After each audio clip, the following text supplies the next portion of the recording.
Okay, so I wanted to show you the back side of section 2. You notice all the plants on the landscape fabric are really tall, doing very well. The sections in between where there are weeds, there's a lot of weeds. So lesson to be learned, if you use landscape fabric, you just got to go all the way. You got to cover everything. You can't have any exposed areas because the weeds will do their best to take over. And we haven't found any true use for the weeds. Now, in a perfect world, what I probably could do is mulch between the rows, so then our walkways would be nicer.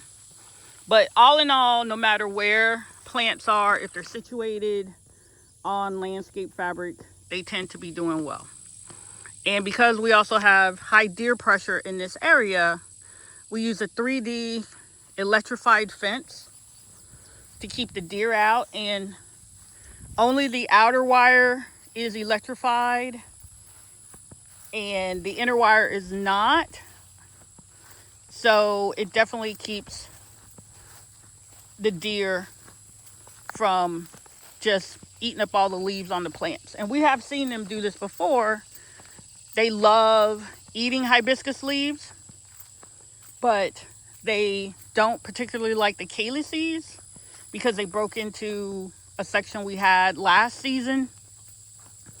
And they ate all the leaves off, stripped the plants of just about every single leaf, but they left the calyces, which was a good thing, I guess, if you're not using the leaves for anything, which, you know, it is what it is. Once again, 3D fencing, love it.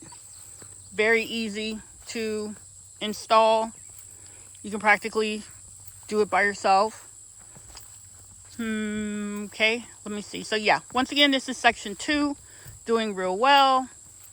The weed pressure in between the rows doesn't seem to be affecting their growth. So happy, happy, joy, joy. Oh, and I did want to show you the